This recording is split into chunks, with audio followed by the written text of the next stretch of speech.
Elle n'était pas pour la paix. Elle n'aimait pas la paix. Elle excita son mari à faire le mal. Elle se réjouit du malheur. Mais est-ce que c'est possible qu'une femme peut faire ça?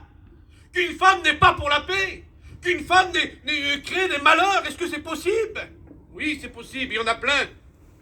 C'est un caractère qui déplaît à Dieu, mes sœurs. Ceux qui possèdent ce caractère-là causent la ruine du foyer, causent la ruine du mari. Et elle cause sa propre perte. Le mot ruine, il veut dire destruction. C'est pas une construction, hein. C'est une destruction. Il n'y a plus rien, il n'y a plus de vie. Pourquoi? Parce qu'elle a décidé comme elle qu'elle voulait faire. Et comme elle qu'elle a voulu faire, eh bien c'était pas bon. Prenez l'exemple de le jardin d'Éden. Lorsque la femme et l'homme s'approchent de l'arbre de la connaissance du bien et du mal, c'est la femme premièrement qui fut tentée. Et comme qu'elle prit du fruit, elle en donna à son mari, et la Bible dit ceci, c'est là que leurs yeux vont s'ouvrir. Elle cause la ruine. Pourquoi? Parce qu'elle a insensé. Que Dieu fasse que non seulement nos yeux, mais les yeux du cœur puissent s'ouvrir. Que nous avons un bon discernement qui vient de Dieu. Alléluia. C'est une destruction. Le mot grec, c'est ragma, qui veut dire elle brise. C'est mise en morceaux, c'est fracturé. Puis c'est compliqué pour reconstruire après, hein. Comme le foyer qui est cassé, comme le foyer qui est fissuré, fracturé en morceaux. C'est compliqué à rebâtir. C'est compliqué à remettre en place. Alors rouvre bien tes yeux avant. C'est pas une aide dans le foyer. Exemple de la femme de Job dans la Bible. Job, c'est un grand homme de Dieu. Il est intègre, droit, il craint Dieu, il se détourne du mal. Et sa femme est là. Elle voit que Job, qu'il a tout perdu. Et elle vient vers lui. Au lieu qu'elle soit une aide, voilà ce qu'elle dit. Tu demeures ferme dans ton intégrité?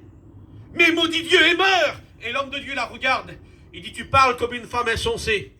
Quoi que nous recevons de Dieu le bien et du mal, Dieu a donné, Dieu a repris. Que le nom de l'Éternel soit béni. Elle, c'est pas une aide pour son mari. C'est pas celle qui va venir et puis qu'elle va essayer de le soutenir, qu'elle va essayer de l'encourager, non. Mais elle veut l'enfoncer. Elle veut qu'il meure. Maudit ton Dieu et meurt. Aucun soutien. Pas une parole d'encouragement. Mais tout pour le décourager. Alors mes sœurs, que Dieu fasse que vous ne soyez pas comme ça. Que Dieu fasse que vous soyez une aide pour votre foyer. Amen. Pour votre compagnon. Et mes frères, c'est pareil. Alors une question. Quel est le foyer qu'il nous faut pour plaire à Dieu? Parce qu'il nous faut un foyer un peu spécial, hein, pour plaire à Dieu. Et puis, j'aimerais vous dire ce matin, c'est peut-être bizarre le mot que je vais vous dire, mais c'est une vérité. Hein. C'est pas tous les foyers qui plaisent à Dieu. Comment ça? Ben non. C'est pas tous les foyers qui plaisent à Dieu.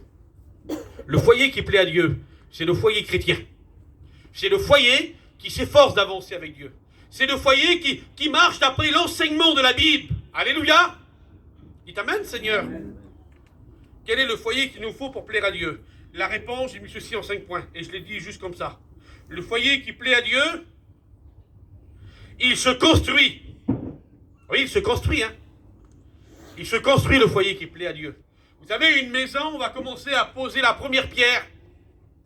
Et ainsi de suite, on va en poser une autre, une autre, une autre, et au fil du temps, les murs vont monter. Ben oui, le foyer, c'est comme ça. Il se construit. Il se construit en Dieu. Amen. Le foyer qui plaît à Dieu, il se construit dans le respect. Gloire à Dieu. Dans le respect du foyer. Dans le respect de la famille autour. C'est ça. Alléluia. Avoir du respect. Le foyer qui construit en Dieu, c'est le foyer qui construit dans l'obéissance, dans la sincérité, dans la prière et dans la fidélité. Gloire à Dieu. Dieu ne veut pas des infidèles. Dieu, il veut que nous soyons fidèles dans le foyer. Amen. Parce que ça fait trop de mal, ça, l'infidélité. Le foyer qui plaît à Dieu doit vivre une vie de renoncement. Exemple du foyer d'Abraham. Il renonce pour mieux plaire à Dieu. Alors là, c'est renoncer pour mieux plaire à Dieu. Alors on va lire un texte dans la parole du Seigneur. Regardez ce qu'il nous dit le texte. C'est Genèse chapitre 12 et le verset 1er. L'Éternel dit à Abraham, va-t'en de ton pays, de ta patrie, de la maison de ton père, dans le pays que je te montrerai.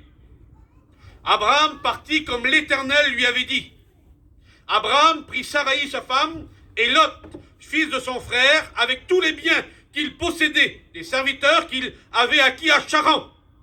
Il partit pour aller dans le pays de Canaan, et ils arrivèrent au pays de Canaan. Gloire à Dieu. Amen. Dieu appelle Abraham pour un pays. Et ce pays s'appelle Canaan. C'est le pays de la promesse pour Abraham. C'est le pays de la postérité. C'est le pays où son nom change.